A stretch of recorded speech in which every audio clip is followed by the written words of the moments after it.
Can AI spot your health problems faster than a doctor? We all know the grind: long hours, too much stress, and that feeling of burnout that never seems to go away. Traditional medicine often just slaps a band aid on the symptoms, leaving the root cause unaddressed. But what if there's a better way to get to the bottom of what's really going on with your body? Today, we'll talk about how AI powered health tracking can pinpoint hidden health issues, how to use your own biometric information to have more productive conversations with your doctor, and find out which simple lifestyle changes can make a massive difference in your mental and physical well being. Stick around to find out how to turn all of that information you're tracking into something useful. This is Brobots, formerly known as The Fit Mess.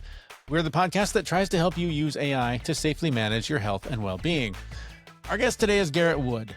Garrett runs Gnosis Therapy and has a pretty unique backstory: multiple head injuries, a motorcycle accident that would make most people swear off anything with wheels, and testosterone levels that were more unstable than crypto prices. But instead of accepting the medical shrug of the "we don't know," he turned to AI to decode his own health puzzle. And it worked.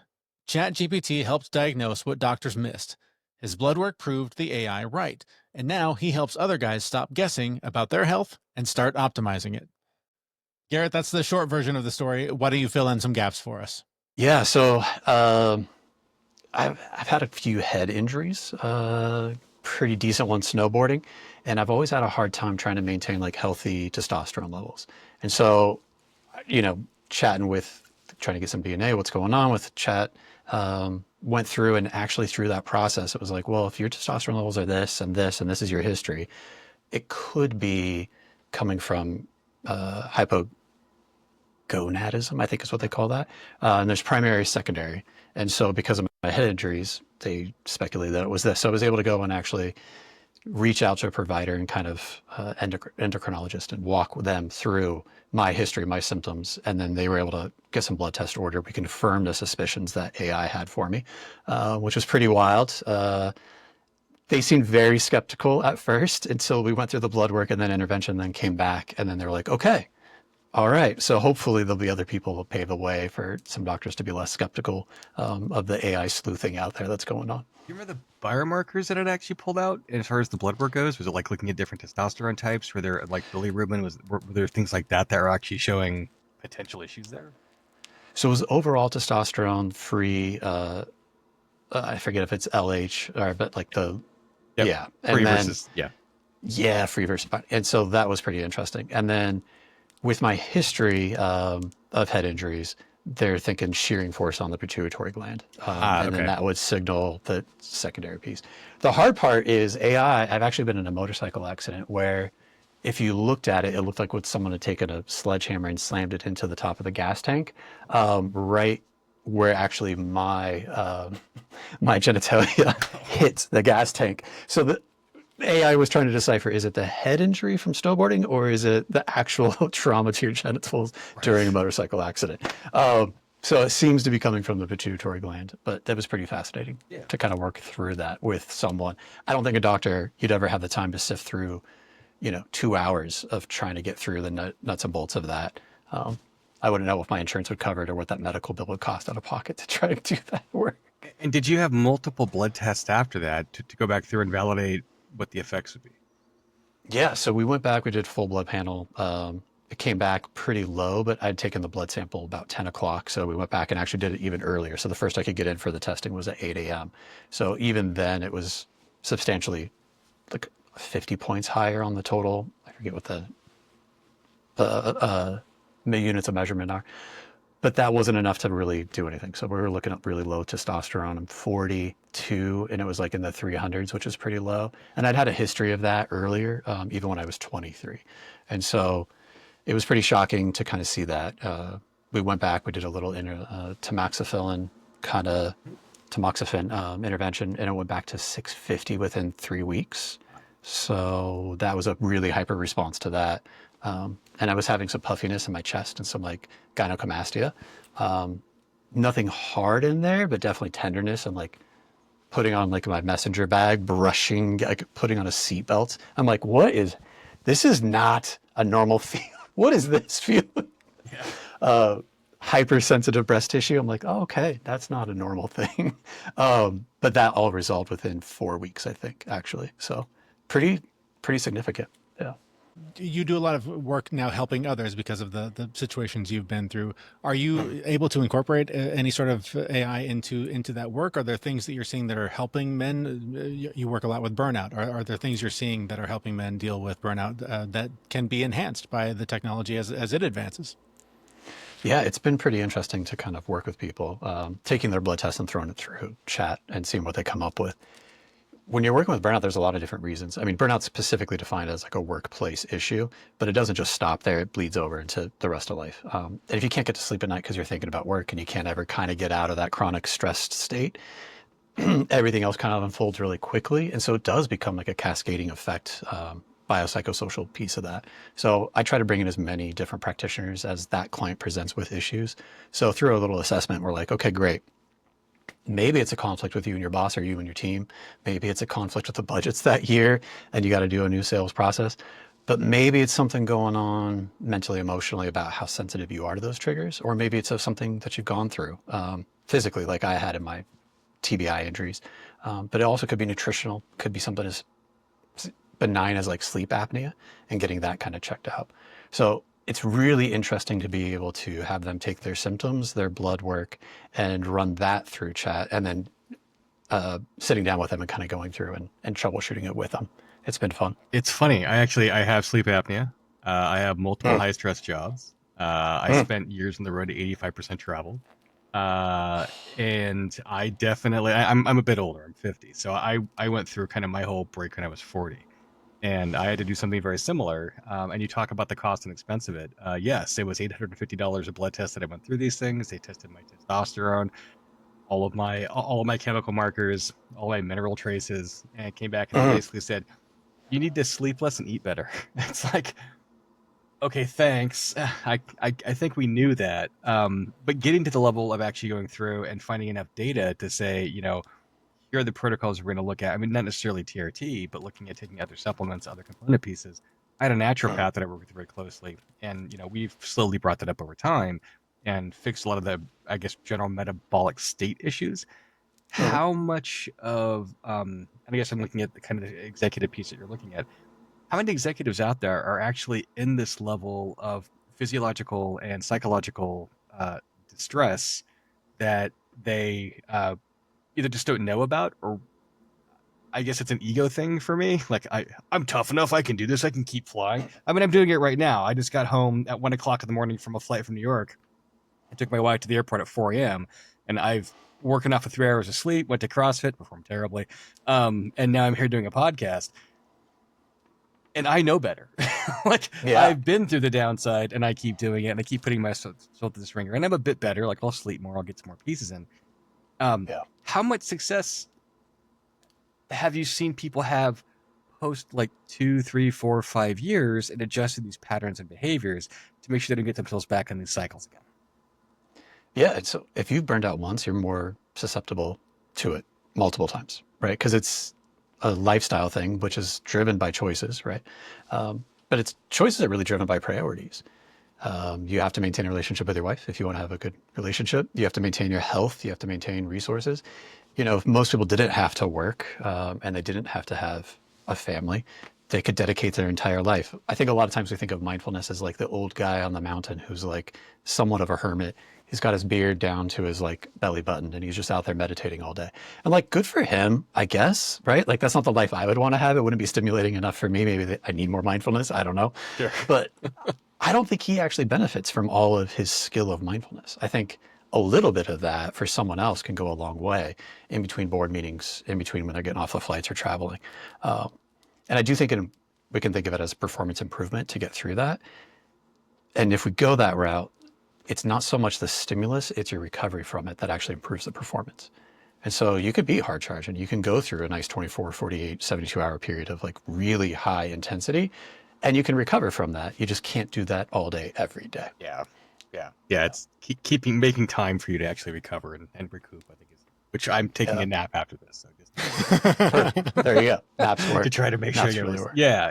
No. Yeah. So along those lines, there are several different wearable technologies out there these days that can go through and track multiple different biomarkers. So, I mean, there's ones that will go through and check hydration levels. I mean, there's a million different sleep trackers out there. There's a whole bunch of things that will track blood oxygen, pulse ox, and then even like CGM that's going through and tracking those pieces. And I think somebody's working on a way to start tracking, not glucose, the other side of this, ketones. Being able to have ketone wearables that go through and track these different components, especially looking at metabolic distress and hard chargers who go out drinking with partners for long periods of time. Do you see are you doing any active work incorporating these in the data analysis piece that you're looking at? Or is that still kind of on the fringe for you at the moment? No, I mean, that readiness score that the Oura Ring gets for people, I think it's really important, right? There's old school manual ways to kind of test this. They call it monotasking, which is kind of interesting. But if you didn't get a good night's sleep and you're like, am I going to go to CrossFit today? Am I going to try to go for my PR? Or am I going to take it easy and just like do some mobility and kind of mark it and pick the lightest weights? Nothing prescribed, right? I'm not going to set my Fran time today. It's okay. Right. If you wake up and you want to see if you should push or not, you could do the Oura Ring, which is great.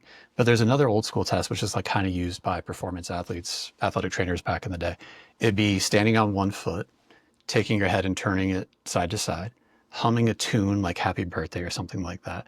And then like moving your toe in a circle or counter circle. If you can do all of those things, and it's 7 different skills manually that you can do, you're going to perform at your best that day, cognitively, emotionally, mentally. If you're down to like 2, 3, or 4, hey, maybe take the day off from the gym. Or if you go, make sure it's like you're going to spend more time in the sauna, or you're going to spend more time in the hot tub, or you're going to be just sitting there drinking your nutrients, thinking through the emotions or whatever's showing up for you. And we should definitely put a link to that in the show, because I could use that as opposed to trying to wear my wearables all the time. I was going to say, like, I wear my wearable every day, and, you know, I check it every morning. You know, I Oura Ring, same thing. I'm looking at that readiness score. And one of the first thoughts I have every day is that right? Because it's either like it says like that's the best sleep anybody's ever slept ever, or did you even sleep, bro? And you know, I'm kind of measuring it against how do I actually feel, and sometimes the two do not match. And I mean, even on the days that it says I'm ready to rock, like I'll wake up, I feel exhausted, I feel like shit, and I'm like, okay, well, it says I can do it, I'm going to go do it. And in contrast, there's days when I wake up and go, oh man, I feel great. This is going to be awesome. I'm going to hit my goals this week. And it's like, where's the couch? Go lay down. You need a break. So how do I know who to trust? I mean, and this test sounds like it would definitely help weigh the argument one way or another. But how much do you trust the data from a wearable? Yeah, that's a great question, because they're not foolproof, right? They're getting better every day. The sensors are getting smaller. They're getting more of them in there.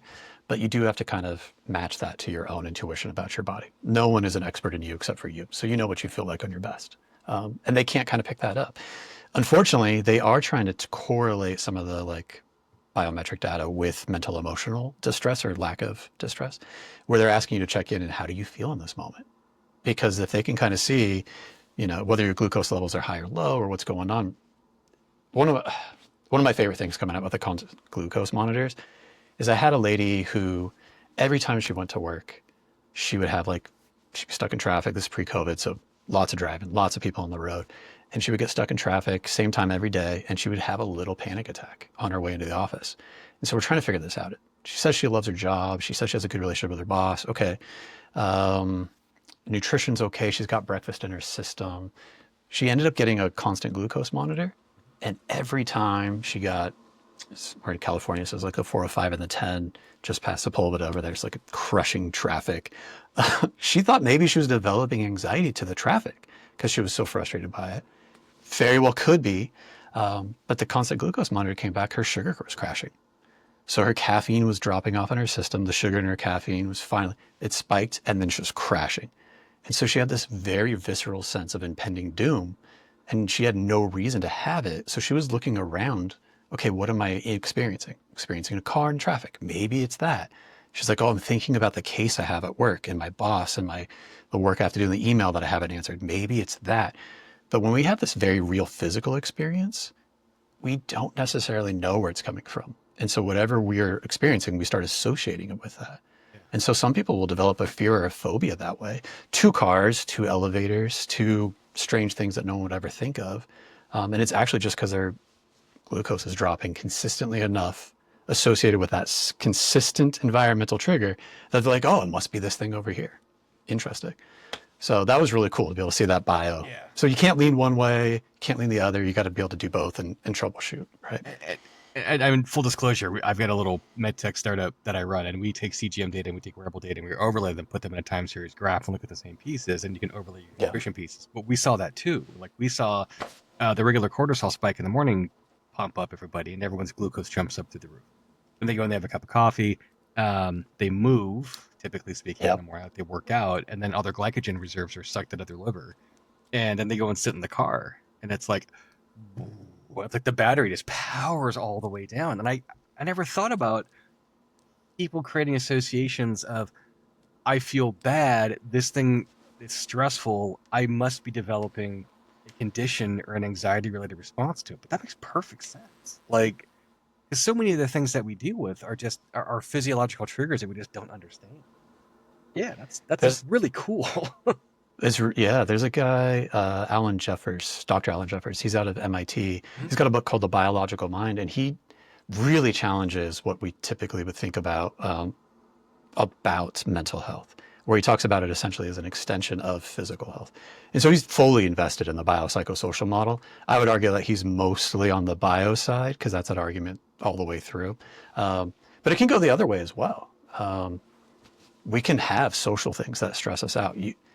I had a CGM there for a little bit, just out of curiosity. It's affordable tech. I'm like, hey, might as well check. Type 2 diabetes runs in my family. I feel like I'm healthy, but who knows? Let's find out, right? And everyone responds a little bit different based upon their gut and whatever else, their sleep, how hydrated they are. So I was wearing one, and I got in a fight with my partner. And later I was looking at the data, and we don't fight very often. I'm very lucky that way. So if it was always like that, I wouldn't have been able to see this. Another podcast and how you do that. But when I went back and looked at the data that day, within 10 minutes after that fight started, my blood sugar went through the roof. It just like skyrocketed the data. It was wild to see that fight or flight response actually in real data. You're like, oh, this is like social stress is very real biologically on the other side. So I just get really fascinated and like encouraged when you're able to see this data, how it overlaps with the biopsychosocial model. No matter where, it's all one piece. They're all one system working together to create your experience. It's just cool to be able to see the data. It's a little geeky, but it's fun. It is, and the thing that I always get stuck on when we talk about these things and how game-changing they can be, and I know there's talk about trying to get some device of some kind on every person in North America. The trick is, you can have the information, but if the behavior doesn't change, it means nothing. Like you're very well aware of how crappy you're treating your body and how crappy you're living your life, but the actual motivation to change, how do you actually take that step? How do you work with your clients to take that data and incorporate it into something that will move the needle and really turn things around for them? I think people want to change, but I think I think everybody wants to change. I do think that everybody kind of even knows some really good ideas about how to get started. But there's a reason why they do what they do. It serves a purpose for them. Even if they don't know, like even smoking a cigarette, it serves a purpose. Hey, I got to get away from this environment for a bit. I got to say bye to everybody. I'm going to go outside. I get 5 minutes to myself where no one can bother me. I'm not expected to do anything. And then I can sit there and take some long, slow, deep breaths. I get nicotine, which boosts my brain, nice little neurotransmitter, so I can feel more focused on whatever I was thinking about. And I'm not bombarded by a bunch of stuff. With people with like sensory sensitivity stuff, where they're overwhelmed in an office and they're getting stuck on a cognitive problem where they're just like hitting their low in their executive functioning, that is like a really tasty way to create a significant change in like a pattern interrupt that they can come back and now be more focused. Is cigarette the best way to do that? I don't know. It's an incidental one that definitely works, and it's worked for a long enough period of their life. Can we make it better? Sure. But I don't think taking that solution away from them is actually going to be lasting beneficial behavioral change at first. And I think that's where people get stuck in knowing that they should do something, but not wanting to, because it's not taking away the good, fun, healthy stuff that works for people, because now their life actually sucks worse. They're taking away a really good solution that they've been able to rely on, and now they have nothing. Oof, that's not improving their well-being. In the long run, it's good natured. It's like well-intentioned, but in the short run, until that change sticks, it's not actually helpful. It's actually making it harder to be them that day. And if they're going through a really hard time in their life for whatever reason, it's going to make it even harder to change. And another piece, like, how do you trust and interpret the data that you have from the signals that are coming towards you? So if you're getting bad interpretation of signal data, you might be doing these things that you think are going to be life-changing, but ultimately speaking, if they're making you feel worse and you don't know why, that's a demotivator. So, I mean, it's walking this line. I guess along those same lines, most people don't have time to sit there and spend and filter through their data sets. And then not to mention go through and try to understand cross-correlation of time series data sets over a protracted period of time, and then trying to understand what all the other biomarkers and blood markers mean in interpretation of that. AI can obviously play a significant, I guess, human augmented relationship with that data. So we can actually understand those things, maybe not at a physician level, but at least from the perspective that we can feel more informed. What are some of the prompts that you're using with AI to try to actually interpret this data in a more effective and meaningful way? And are those things that you actually share with your clients? Yeah, so I put together a little one pager for like blood results, right? Where it's like, talk to your doctor because they are the expert. Okay, extract as much information as possible about your symptoms and the tests as you can from this person. Okay, so now that you have like 4 more minutes left, right? Because that's all that you hang out more with a nurse than you do with a physician, right? Just like you're hanging out with a receptionist more than you are, and our medical system is tough here in the States for that. So this is honestly why there is so much interest in this other stuff, is because there are people that are motivated. They know what they're experiencing isn't optimal and they're frustrated. So they're trying to actively seek change. And it's much easier to take the time on your own and be able to correlate the data with something that can correlate all of the studies that have been out there. And so the idea is like, hey, here's my blood markers. What do these usually mean? High, medium, low. What are things that you see as the outliers? Okay, great. What are the possible further tests you could do? And then the question becomes, I have all of these symptoms. Is there any way that these might be correlated or not with some of these markers? And that's enough to kind of get whoever AI system you're using to be chatting well enough that then you can actually have something to go and speak to your doctor more informed about. And a lot of doctors have messaging app now, so you can type those questions in really specifically. And I think for doctors, when they have that and they can read it, it actually triggers something in their mind where they're focusing in on, they've already done a lot of the pre-framing work for them. So now they can get really quick and be like, oh, great question. Here's this 2-sentence answer. And now it's enough for that client to go back and have that continued conversation with themselves, essentially, and this huge, nice database in a language that they understand. And a lot of people, they're starting to record their doctor's visits just so they can go back, take that text and type it in to be able to, hey, explain this to me at whatever grade level I need to understand. Am I 5-year-old understanding of it? Am I 10-year-old? Am I 15-year-old? Am I 25-year-old understanding? Because a lot of the language is what gets people's misunderstanding of what's happening. And they don't even know how to take that data and interpolate it into a way where it's meaningful change for themselves. Well, like you said, there's pressure in that moment too. It is, you're in there for 4 minutes or whatever it is, and you're just trying to like absorb whatever as quickly and like try and think of what questions. I mean, it's a firestorm of information typically, where you're like in a stressful situation, trying to be respectful of their time. They're trying to rush out the door to the next thing. That's a brilliant idea to capture that and then try to use the AI to interpret what do I need to take away from this brief conversation. Yeah. And what else could it be, right? Let's get creative with this, right? And also, kids, make sure you check with your state and local laws to make sure that those conversations are allowed to be recorded. Yeah, typically you just need to ask, but definitely. Yeah. But speaking of that, I mean, there's also a lot of concern about sharing this kind of blood work data, like personal health information, with these big AI tools. Are you concerned about that? What safeguards do you take to protect the folks you work with? I am out there raw dogging the data, unfortunately. Yeah. It's unfortunate. It really is. I'm a big believer in privacy, and I think we don't have any, and I think that's like a real problem. I do think that is something that I'm not in a position to advocate for as much as possible. Unfortunately, I'm a much more convenient person, and I am focused on health and wellness and my mental and emotional experience. So in the current state, I've had to choose between those two values, and data privacy lost, unfortunately. So I'm out there. It often does for the sake of convenience, for sure. Yeah. But then I get, those headlines where it's like, the biggest hack and all your data's leaked anyway. So I'm like, okay, well, I guess it didn't really matter. It was already out there. I missed the boat. Maybe I could start over now, but yeah, I'm not sure who has my DNA information. I'm sure there's some database somewhere, a few of them at least. Yeah. It's definitely been sold a few times, I'm sure, but I think we all have. Along the same lines, the U.S. specifically, insurance companies themselves do seem to be very interested in collecting more and more of our biometric data and biomarkers, and more of the interpretation of this data seems to be happening by people that are set up there to deny claims. How much risk and exposure do you think there are for people that go through and actually track this information and then choose not to do anything with it and allow what may be a potential catastrophic genetic abnormality that they're more prone to now becomes used against them by these insurance companies to deny coverage and deny claims? Is that anything that you're actually actively looking at or worried about? That sounds like a great bill to be written and put into law. God, if I don't, that actually sounds actionable, right? Like, hey, you cannot deny claims based upon this. And then now everybody can go get it and not have to worry about that, right? That sounds easy enough to consolidate and have some protections around, because we're talking about specific policies that they can or cannot deny.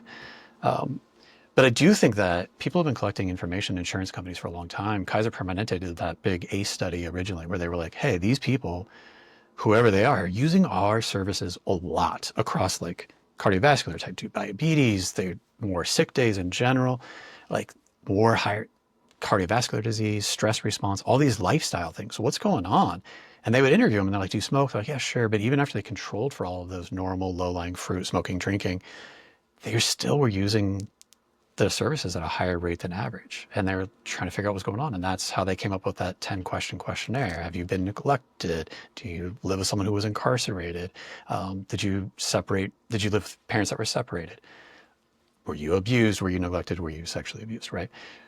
But that study, I think of itself, is really fascinating, which was initiated by Kaiser Permanente Insurance Company. And they have access to data in a way that no one else does. And for us to be able to now understand, on like a mental, emotional, psychological, developmental level, that those incidences at a young age carry over for the entire lifetime of you as a person, unless it's taken care of and treated, we wouldn't have that insight had Kaiser not had access to that data. So I'm not so much worried about them having data. I'm much more concerned with how they choose to use it to maximize profits and shareholders' values. Yeah, the total lack of guardrails. That's my concern. Yeah. The insights excite me more than the other part kind of turns me off. So that's my personal balance on it, right? Like, I'm not a policymaker, so not my job. Very fair. Yeah. I have sort of the same question, but in two different fields to sort of end things on. And basically, what is sort of the big takeaway for anybody who is considering using AI to sort of manage the different things you help folks with, burnout, maybe primarily, and then I guess parallel to that, getting away from AI, like what are some simple things that you often rely on to help folks start to make those behavioral changes that actually do move the needle for their burnout issues? Yeah. So with AI, you could literally give it like you could give it, if you have biometric data, you can share it. And you could ask for like very quick and clear interventions and it can provide them for you. But you probably already know that. You probably already know you should be sleeping more. You probably already know you should probably drinking more water, having more vegetables. Is it enough to move the needle? And I think that's the hard part, is people don't know, okay, if I eat 3 extra servings of vegetables a day, how long before I can see the change in my mental health, my physical well-being? Ugh. And I don't think we're really bad at those types of feedback systems. Versus like gambling, you're like, cool, pull the slot machine. Nope. Okay, let's go again. It's like a really quick feedback mechanism, right? And so I do think that when people have a way to create more feedback sooner using a wearable, they're actually able to see that, which I think is really beneficial. And then interpreting that data to make it actionable is great, because now you can go to AI and be like, give me some ideas. Okay, cool. Let me implement them. Let me try a little experiment that's not terrible. Maybe I go out and take my cigarette break, but instead of smoking the whole cigarette, I smoke half and I do push-ups the rest of the time. I don't know. Whatever works for that person, right? Push-ups with the cigarette in the mouth. Like that. Yeah, but simultaneously, just let's get efficient here and do both at the same time. I'm not saying I may have been drunk in Barcelona doing that at Mobile World Congress in 2013, but I may have been drunk There you in go. Barcelona at Mobile World Congress doing that in 2013. There you go. Reminds me of the old school pictures of the cyclist on the Tour de France. They're just like cigarette out their mouth, just like still smoking. Must keep going. Eating brie on the way. It's amazing. Yeah, appetite suppressant. I don't know, whatever. There's no water. There's only champagne on the route. So enjoy. Enjoy. Carb loading at its finest right there. Yeah. Oh, but with that opportunity to put your intervention with AI and then having the wearable device to give you that feedback, it tightens that loop down really quick, faster than any doctor could, right? Which is kind of cool because then it's encouraging because you run an experiment, it can be appropriate to you, and then you can be like, yay, no, yes, no, was it worth it? And I think that's what we need more of to make lifestyle interventions more effective. Instead of being like, here's a good idea, or like, here's a very specific idea, let me modify it for myself so I can make sure it actually aligns with my values and my things I can choose to do, and then did it work or not? And the tighter we can get those experiments, the easier it is to maintain your own motivation. Yeah, absolutely. It's almost like we have to start encouraging people to be biohackers and maybe not use CRISPR to go through and alter their DNA, but I mean, going through and making these small iterative changes, removing the stigma around the idea and the concept that you can go through actually be in charge of your own health, I think is huge, especially because in Western medicine, we're not taught that. We're just taught that doctors are the authority. Do you advocate being your own authority and looking at these pieces and having multiple different doctors and multiple signals, or do you work with kind of a specialist and then do your own interpretations? Yeah, so I encourage all of the above, right? There's no fight here, right? Yes, we are all on the same team here. People are living longer than ever. They use some of the treatments for medical stuff is just to watch it because they're probably going to die before it affects them. Like that's not bad standard of care, because if you do intervene and you do cause harm, you could speed up that process because you could actually be doing something that's harmful for people. So with medicine's burden of proof, it's really, really high when it comes to that. When we talk to like lifestyle medicine, it's a little bit different. It's like, hey, if I smoke half a cigarette, is it better than a full cigarette? Sure. Yes. What's the downside of that? I don't know. We don't have a deficit of cigarettes in our health. So it's pretty challenging to not make that type of an argument.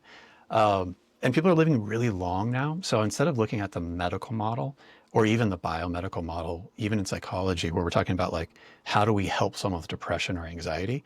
Sometimes it's how do we help someone improve their well-being? Because if you have a better, healthier lifestyle, including all the different markers that are scientifically shown to improve your well-being, it is protective against diabetes and type 2, cardiovascular disease. And the more access to positive emotions daily, for whatever reason, even if it's just watching stupid videos on TikTok, like that actually does boost your immune system. It makes you more resilient against these pathogens that you experience every day. So I do think we need to shift a little bit more into the like positive piece of that, like improving well-being instead of just mitigating these negative effects. And if we get ahead of the curve on that, I think doctors will be happy because they won't have to be trying to do something they're not meant to do. Yeah. Right? It's like sending a guy with a gun to care for someone's mental health. That's not his job. That's a tough job, right? So maybe we need a fireman out there, not a policeman responding to a call. Maybe the doctor isn't the best person to go to, even if they are the most resident expert about the medicine and the medical process going on. If you're trying to improve your life, they may not be the best person. And they often feel that. They're like, sleep more, eat better. And you're like, great. I knew that. Now what? And that's not really good answers. Right. Well, so we need better. Even the scenario you mentioned with the person who is getting stressed out in the car, like I could see that person going to a doctor and getting some sort of anti-anxiety medication because of this thing that they're dealing with, when in fact, maybe let's just time the caffeine a little bit differently, right? Like a doctor's not going to look at it that way. They're going to hear nail, here's my hammer, and hit it. Like that's sort of the position that they're unfortunately stuck in those 4 minutes they have with you. They're not going to dig deep and go, when do you drink your coffee and how much later are you then hitting that traffic jam? That's just a very interesting way to frame that. We are a big fan of our quick fixes of symptoms versus the actual underlying conditions. They're doing triage, and they've been doing triage, right? Yep. And that is their job. And I do want them to do their job. They just shouldn't be the only person.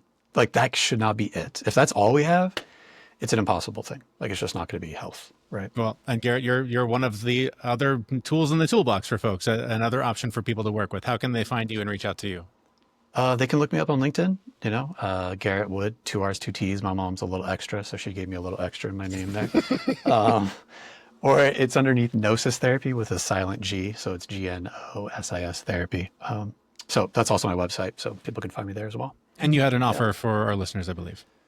Yeah, so I have an assessment out there. If people want to make sure they're going to be successful in 5 years or burned out in 5 years, and they're curious where they're going to end up based upon where they are right now, there's a quick little assessment. It takes about 5 minutes, and they'll know based upon what's going on and where they're going to be. And so in there too, it's really specific. It's not just general advice like get more sleep, because that would be not helpful. It would actually be like based upon where you are relative to burnout and what is the specific hidden driving factor behind your burnout. These might be the easiest places for you to start. The one simple thing you can do that'll make a difference today that you'll feel tomorrow, right? Like Jason's going to feel after his nap after he gets done. I was going to say, do you have one that'll tell if he's about 5 minutes away from burnout? Because I think we may be there. That's too good. Where can we find? Is there a link there that we can throw in the show notes here to get that? Yeah, absolutely. And then on my LinkedIn and Instagram as well. Yeah. Our thanks to Garrett Wood from Gnosis Therapy for joining us today. You can find all the links that we just talked about, as well as that at-home test you can do for yourself to make sure you're ready to take on the day, despite what that ring tells you about how you slept. All of that's in the show notes for this episode at brobots.me. While you're there, make sure you sign up for our newsletter so you can get even more tips on how to use AI to safely manage your mental and physical health. That's all available at brobots.me, and that's where we'll be back in just a few days with a brand new episode. Thanks so much for listening. We know this podcast is amazing and it doesn't seem to lack anything, but we need a legal disclaimer. Prior to implementing anything discussed in this podcast, it is your responsibility to conduct your own research and consult your physician. You should assume that these knuckleheads don't know what they're talking about, and they're not liable for any physical or emotional issues that occur directly or indirectly from listening to this podcast.